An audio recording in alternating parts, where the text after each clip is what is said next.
I suppose hardly anyone has been able to escape the sale of the digital artwork every day first 5,000 days by Beeple at the world-leading auction house Christie's. The middle-aged father and artist Mike Winkelmann, better known online and now also in the art world as Beeple. Although he has made collaborations with both Louis Vuitton as well as Katy Perry and Justin Bieber, few of us knew him before March 11 this year.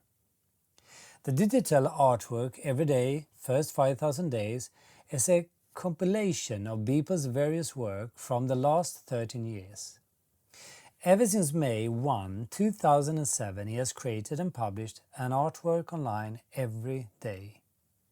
The work shows the development of both the artist and the digital art over time. But the work also shows the enormous speed and possibilities of the technological development.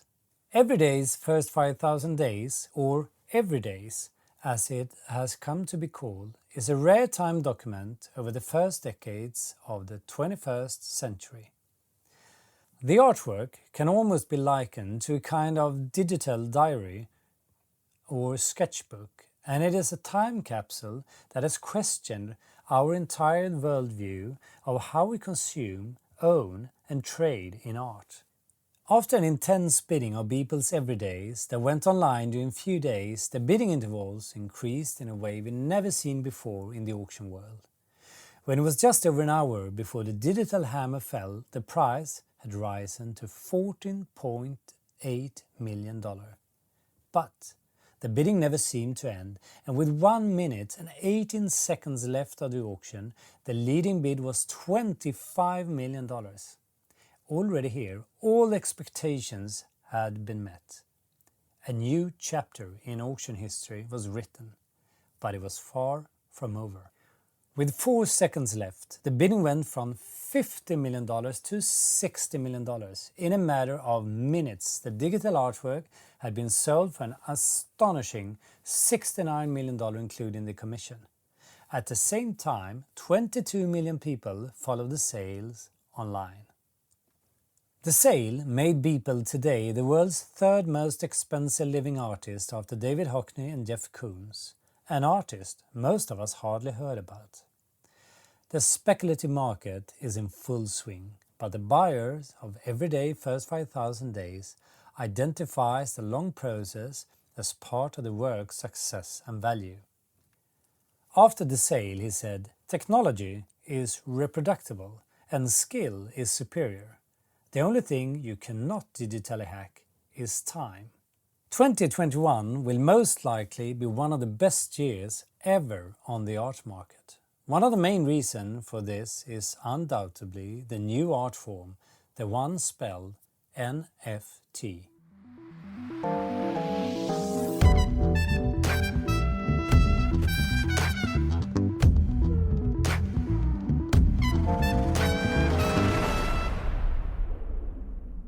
What is NFT? The golden question, and I'm glad you're asking, because I think over the past year, I think I've seen as many article as number of analogies of what an NFT could be or could resemble to. So it's actually, I think it's I think we all have to acknowledge that it's confusing for one main reason, is that it's a definition that is defining something by what it is not, because NFT stands for non-fungible token. So literally, it is saying it is a token that is non-fungible. Okay, so what is a fungible token? And that's when like most of the definitions go into the very complicated, like cryptocurrency and Bitcoin and everything else. But I think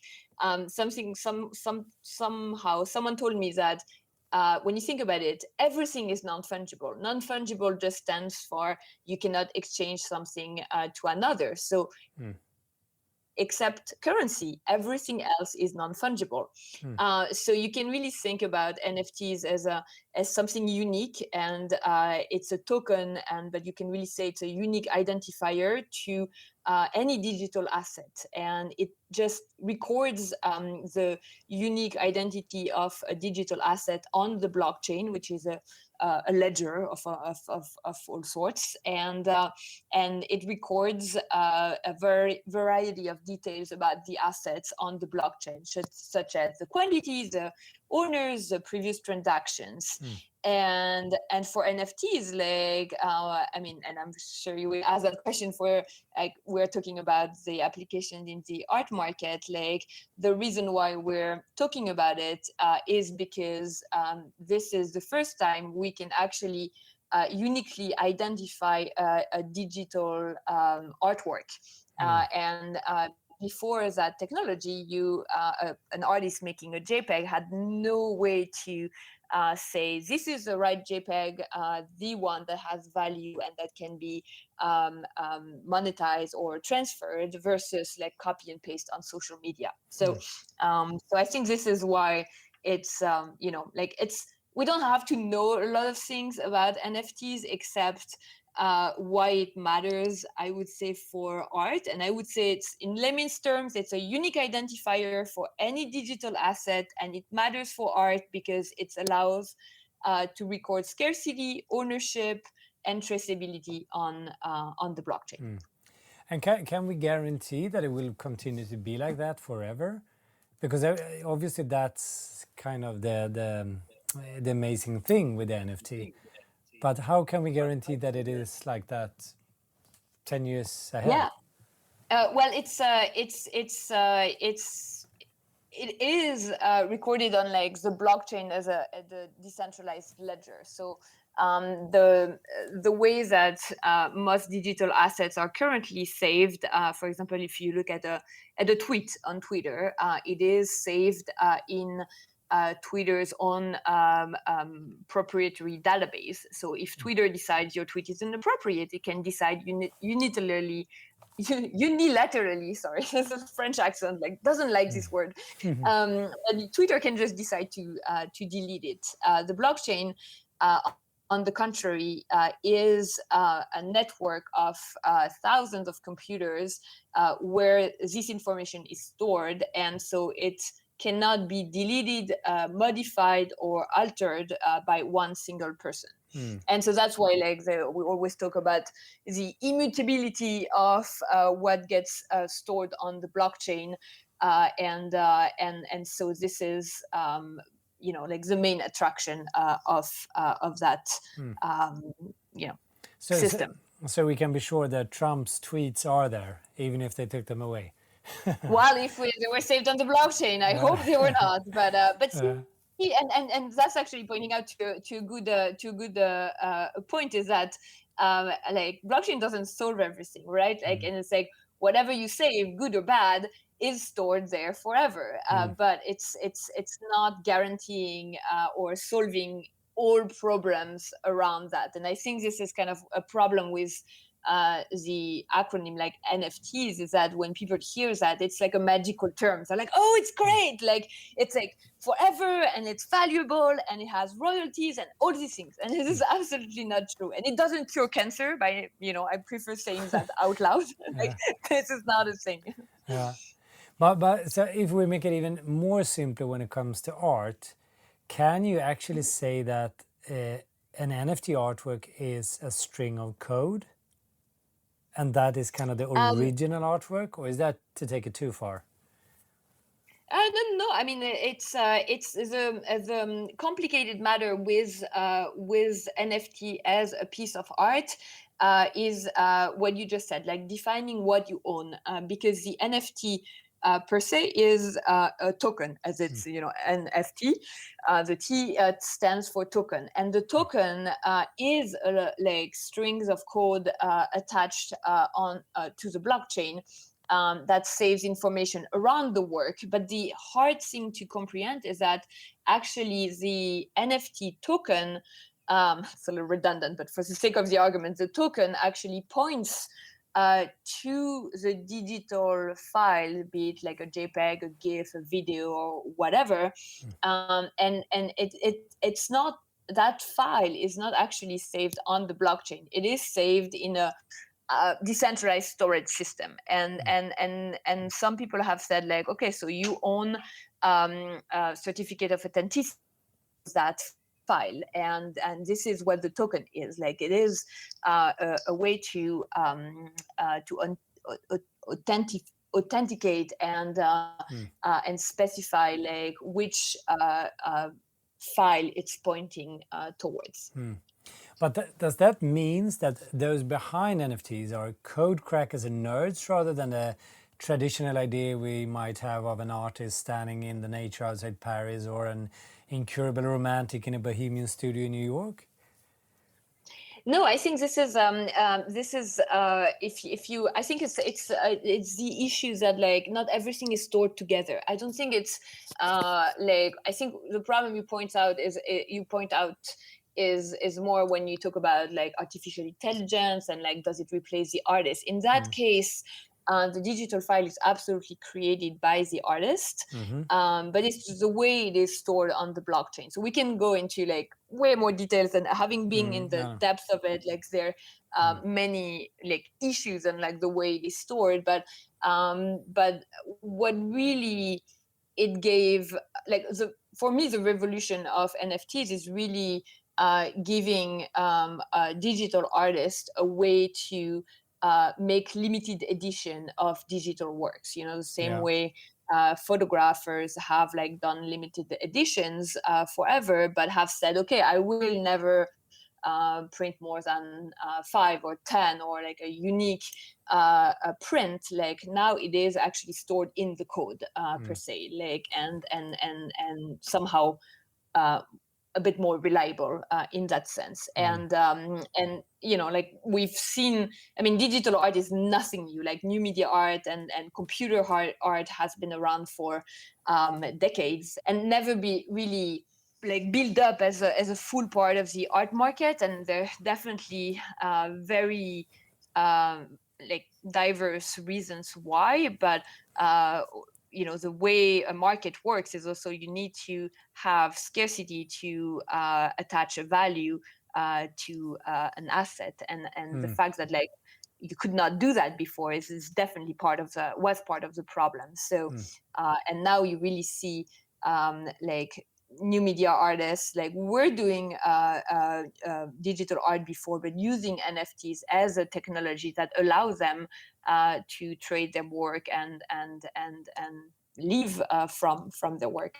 So. But obviously, this is a very speculative market right now, and NFTs can be part of the cryptocurrency, Ethereum blockchain that is similar to Bitcoin. And just before Christie sold the Beeples every day, that was so enormously expensive, they communicated that they from 2021 accept certain cryptocurrency. Do you think, is that necessary to achieve these prices that has been on the market? That the auctioneers... So there's yeah, I mean that's a good read that you brought to. I'm very glad like you read that right, because the sale that Christie's made of the Beeple's work, I mean, as positive as it was for you know, mainstream awareness of what an NFT and the technology was, like really like the buyers at the high of the bubble, like around like, you know, like March, April 2021. The part of the reason behind that bubble was that cryptocurrencies, like you mentioned, Ether or Bitcoin especially, were on the rise. Like, and some big crypto holders wanted to diversify their portfolios, and NFTs like allowed them to do that. And the Beeple sale was actually very interesting when Christie's announced it at the beginning of the sale. It was supposed to be that bidders could bid in cryptocurrency, but the buyer's premium and all the fees would have to be paid in fiat, in dollars, or any other currency. But at the last minute, they actually Christie's actually changed that rule that everything could actually be paid in cryptocurrency. And when you look at the winning bidder, which was Metakovan, a big crypto whale, as we call them, like there is no way they could have paid even that buyer's premium in dollars. So it was definitely like the market kind of bending its rules for the highest bidder. I think there's no way around that. And the bubble, and it's very interesting because the NFTs and in even the art use case of NFTs. I mean, we can talk about there's many other use cases for gaming, collectibles, like real estate. I mean, anything else. But for the art use case, the first investors were cryptocurrency holders, and so that the birth of that market really started with the money. Hence the speculative focus that we've had around that market. It starts with cryptocurrency, whales, and who wants to diversify portfolio, make like returns on investment. I mean, this is all terms that most collectors and art aficionados do not want to hear about. And we were talking before that podcast about are we too late about doing podcasts about this subject? And I think this is the exact right moment, because now we have a little bit of time passed to actually study what happened. And after the bubble and the market correction, now we can, and that people, flippers and people have gone or focused now on very specific collectible project. Now we can really see, okay, do NFTs have an impact on the art market, or was it just a speculative fad? And no, but in fact, isn't it also like a risk or a true actually that, I mean, your purchase that you just made at auction can be halved in value if Elon Musk chooses to tweet that Tesla does not accept a certain Bitcoin? I mean, isn't that an uncertainty factor that should scare away speculative art buyers and that kind of collectors? Yeah, so I think this is very much still the very beginning of that market, and still only for the early adopters who want to take risk, because what the many different auctions that have taken place even after Christie's Beeple sale, including Bonhams, Sotheby's, Phillips, it has shown us that there are no standards, and even the auction houses somehow don't really know what they're doing, or at least they're learning as they go. For example, Beeple sale, there is no record of that sale on the blockchain. I mean, all the bidding was done on Christie's website, and then after the sale was done, the work was minted, created on another marketplace, NFT marketplace called Maker's Place, but it has no mention on the blockchain of the $69 million. So since then, auction houses have refined the way they auction NFTs, but still to this day, it's not perfect. So, so this is very, as you said, speculative. I would say it's still more than just speculative. It is quite risky, and I don't think we should be worried about Metakovan, and he achieved his goal by purchasing the Beeple sale for $69 million and putting his name on the radar, his ventures, he had a lot of VC and business goals behind it as well. So they all have other goals than just the return on investment. But yeah, people looking for just return on investment, and now that the bubble is over, it is a much slower pace than what the early months have shown, definitely. But you mentioned the word bubble several times when you talked, and I think it's interesting because obviously it felt like a bubble. But I personally think that people's work every day, as it's called, is artistically interesting for several aspects. Because I mean, one aspect is that the work contains an artistic development for 5 years or so, but it's also a contemporary depiction of everything from the political landscape to the technical development. What do you think an NFT work of art should contain that will be interesting over time? So it's I'm really glad you say that, because I'm fighting like like nails and everything, like to all of the articles and that copy and paste the sentence, they paid $69 million for JPEG. Like, this is absolutely missing the point of that sale, and also presenting people as an unknown person who made $69 million like overnight. Like, no, that person was very involved in the design space, the NFT space, the blockchain space, with an entire network. I mean, this is very different from the pictures that all the art newspapers and outlets have painted it. I would say there's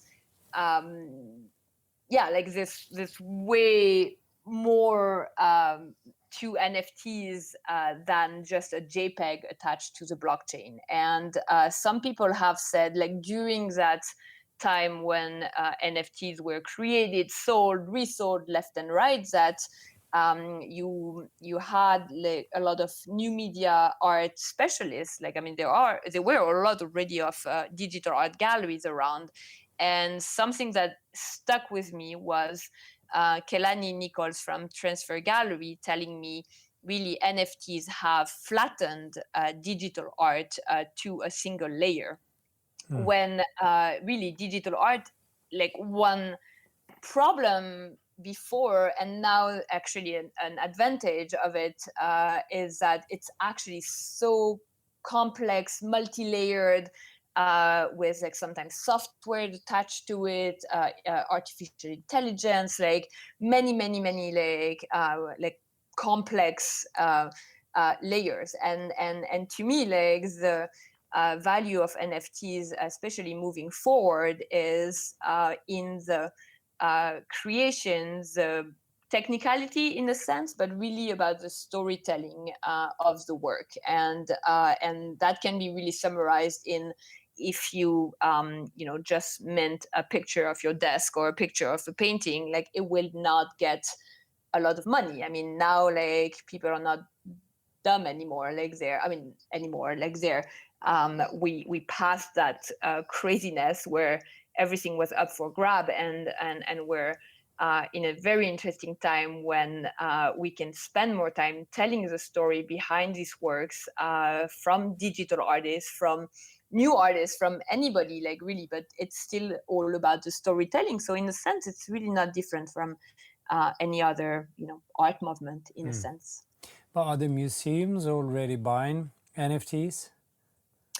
So it's interesting, actually, that like that you mentioned museums, because museums have had a much more active part in the discussion, at least, like, maybe not the implementation yet, but we always, I mean, when you're in the art market, when people talk about museums, they're like, oh, it's so long, it's like very hard to work with them, it's like very complicated, bureaucratic, etc. But I think with NFTs, because galleries were a little bit in a wait and see position. I mean, at the beginning, blockchain really promise was to cut the intermediaries and give back all the value to the creator and connect them directly with the collectors, which really meant, like suppress the galleries. So the galleries, like, themselves were not particularly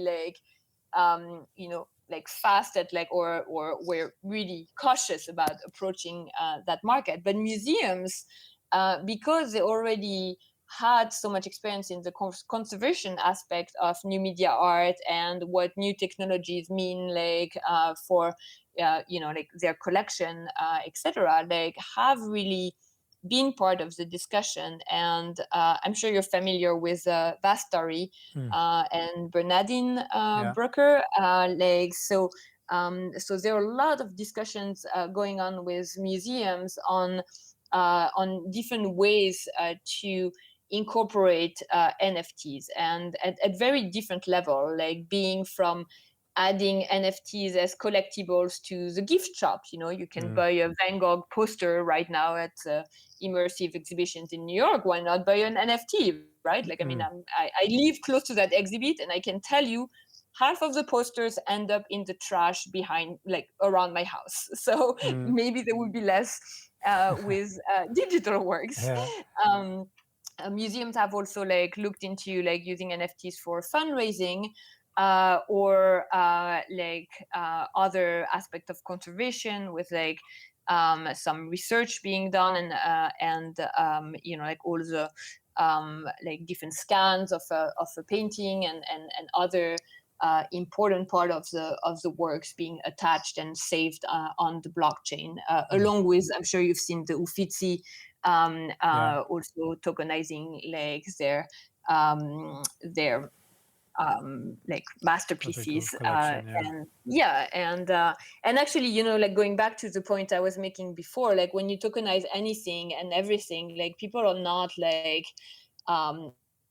dumb. Like at one point, like there was this like global museum initiative that just tokenized like and put NFTs of just any public domain masterpieces, but they actually never sold because they did not have the agreement of the museum or any legitimacy to actually do that. So I think that's a good example of like, you can't just do anything, and people are not gonna be fooled by it. But it's fascinating. Like museums like have to play a big part in it, and I think it will really play with a few champions in some museums, like really believing or really researching that technology, and so I'm quite excited about that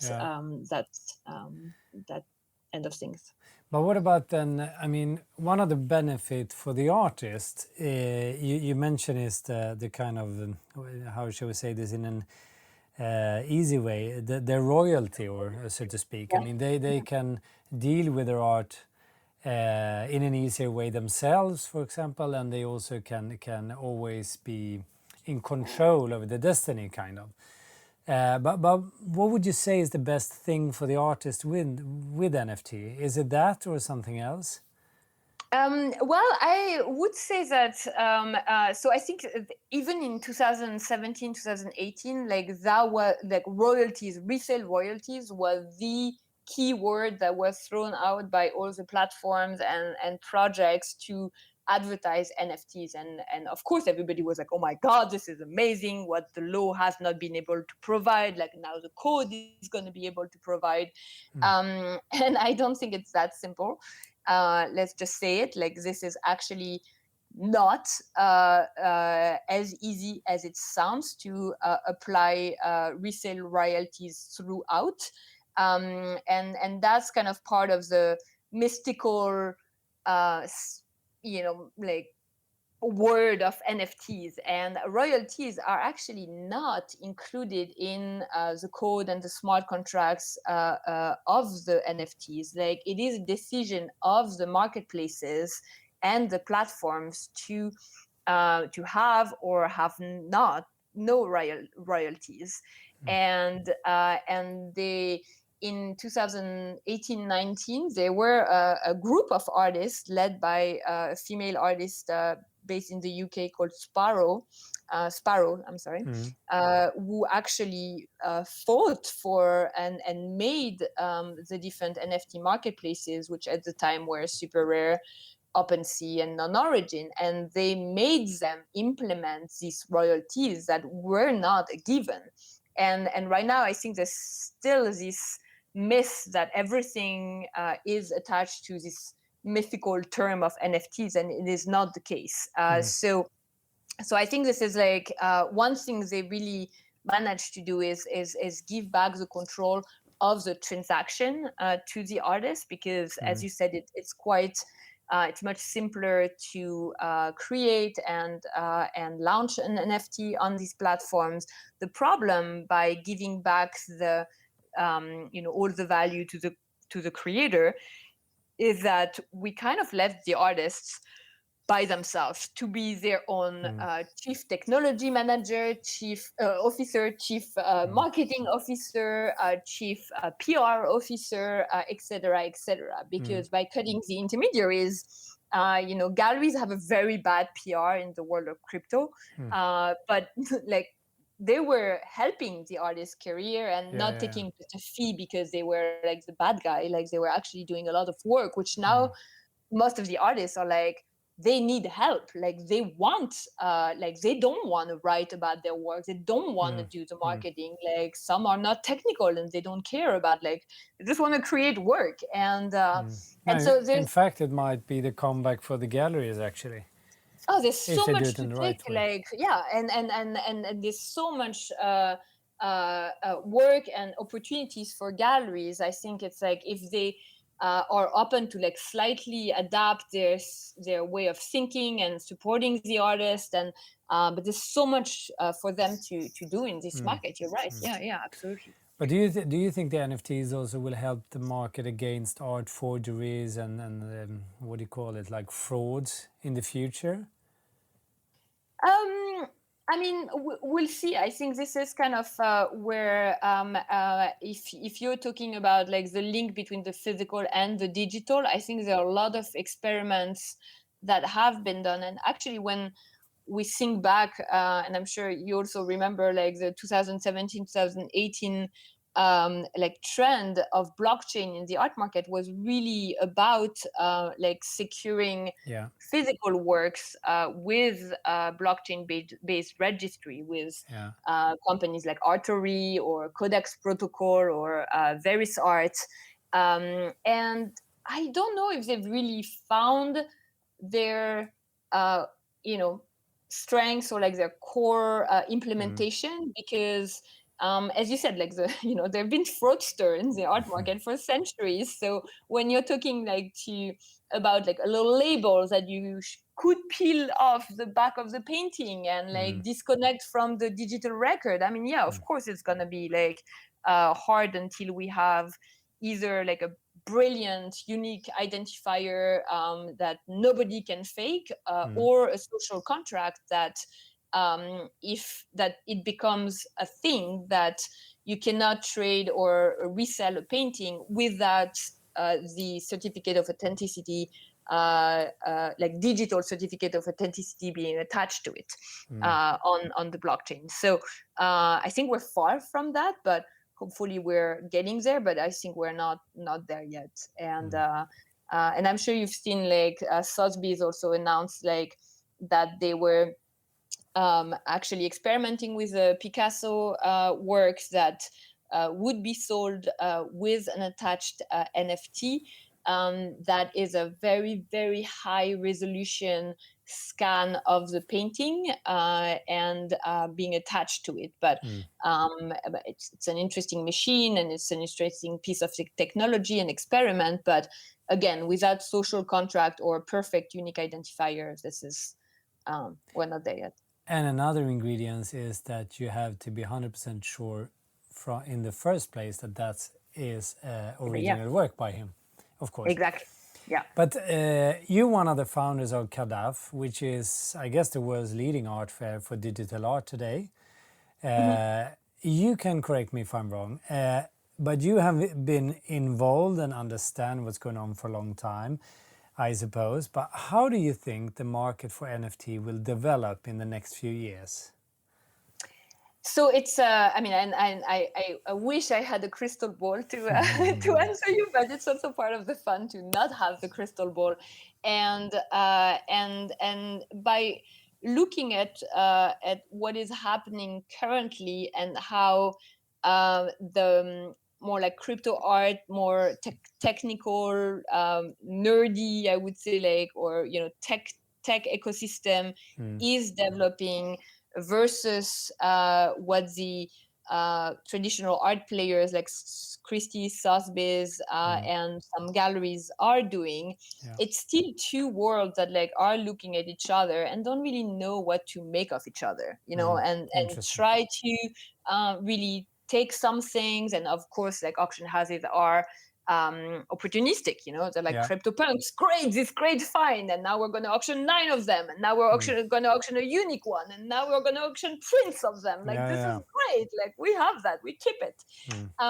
But they're not sure, like, on the long run, like if it's they never talk about like, is it a piece of art, am I selling a collectible, or so on. And so there are really two options that I would see. Is one of them being like these two worlds like will find a way to, don't want to say merge, but like work together and really give a place to crypto artists, to digital art, to really be part of the art market and develop as like a sub market underneath like contemporary art. And that would be one way versus another another option where they actually decide that they don't, it's not a good union, and they don't really want to live together. And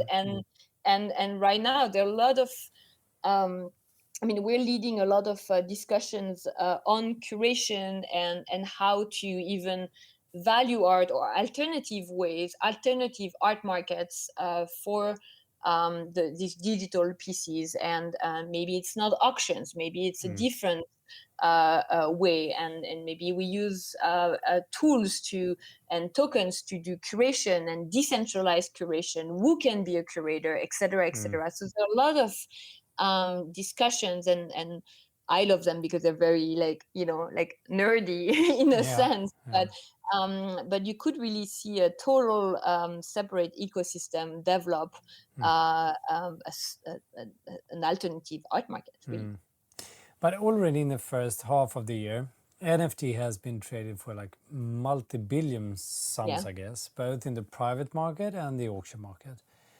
And Yeah. those are, I mean, those are stunning sums, and that are paid for individual works. And the fact is that the people who works every day, as we mentioned, made him the third highest paid contemporary artist after David Yeah. Hockney and Jeff Koons, that has been on the market for years and decades. Is not this an insanely speculative market right now?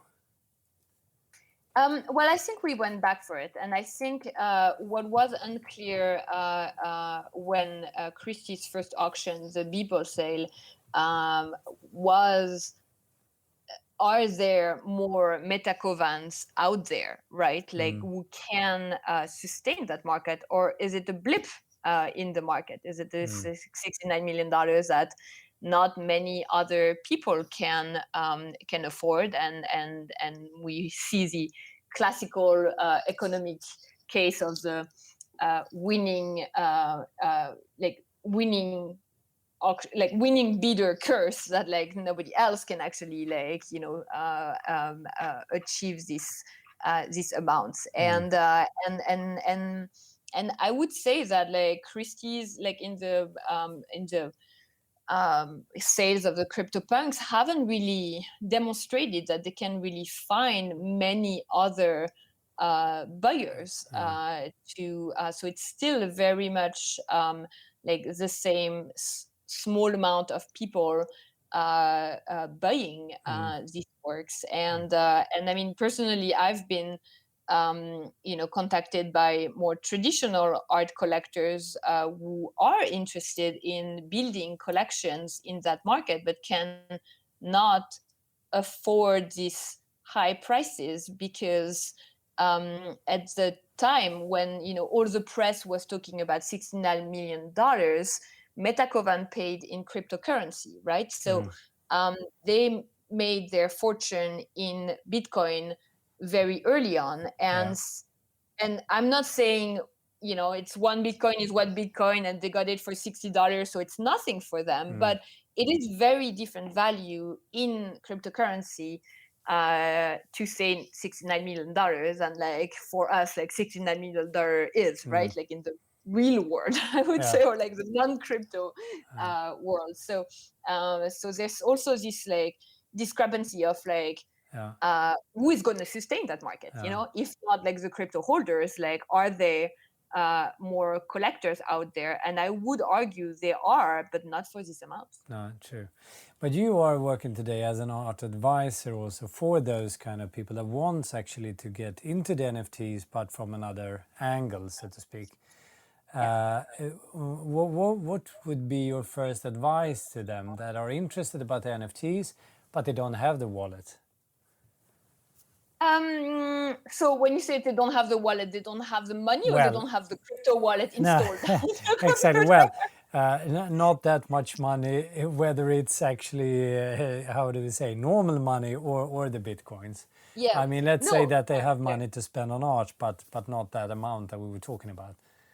So it's I mean, and all the I mean, most of the collectors I've advised like don't have that kind of money, and are having a blast still collecting some works from you know, like maybe from very new artists that they discover from like 0.5 or 0.3 ETH, so a few $100, to like maybe 10 ETH for like a masterpiece, like but most of the times the average is 2 to 5 ETH, which is still, you know, like $5,000 to $10,000, but it's still reasonable. And I would say like it's all the collectors I've advised, like I've done two things with all of them. Like one side was the education side of the market, and one was the acquisition side. And some collectors only want to learn about this new market versus like some who want more help on building a collection. And I think this is like the first advice would be like really do your research and buy a few things that are very cheap to see if it's for you, because maybe you will get a few and then you will be like, wow, this is really not doing anything for me, and then, you know, it's not for everybody. I mean, if you're asking like you know, a collector of Biedermeier furniture, if they would like to purchase a mid-century modern like table, like, they will absolutely laugh at you. And I think this is the same. Like, you can't really force someone, but on the contrary, I think like if it talks to you, if you're like you know, like kind of learning as you do, I think what we've really seen as a difference is that like collectors who are getting it now are still very early. And every artist, every gallerist, everybody like working in that ecosystem is working to build something new, and so they are very open to discuss and like to discuss their work, to discuss their process with the collector. And you know, we had like one of my collector, we had a panel together, a fireside chat at a conference with Larry's List, and talking about the process, and so it's something like they really become patron and part of the community, and that's why they stay, like they're this connection, you know, like that. Like if you're like a small collector in the contemporary art market, like no gallery or artist really want to, you know, talk so much with you. Like, but in many ways it's actually just the same as you would recommend someone to buy a painting or follow the contemporary art market, whether they're painting or sculptures or whatever. Absolutely. And one thing we're really I'm trying to do is in terms of like building a collection, like there are brilliant people who have like you know, done documentation, like conservation, and how to build a collection, and you should just like take some of these learnings and apply that to this new medium. I mean, there's nothing new in that sense. No, I agree.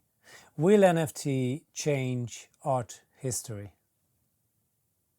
Well, maybe it's going to be a 2-line mention in art history books, but I I do believe it will, because it is also very tied to the social, like the society as it stands. Because one could argue that not only the cryptocurrency uh, like rise, but also like COVID-19 and people being way more on their computer, like really accelerated this, the understanding of the value of a digital work of art. And I do believe this is really something that people have been looking for. We've talked a lot about like the younger generations being totally alienated, and not going to museums, like not collecting art, like and I worked for 10 years at ArtNet and even Artsy. Like that was their promise. That they just said, okay, online auctions like will bring you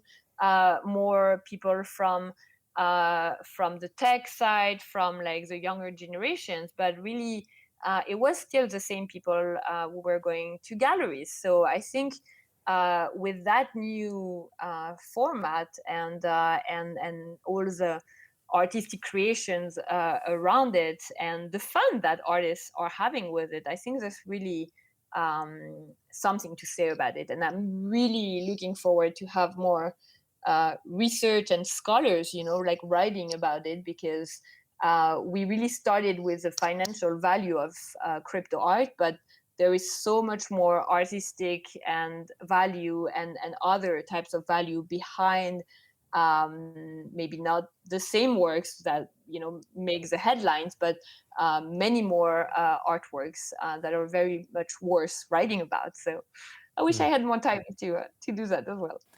Okay, thank you, Fanny. Yeah. Thanks a lot.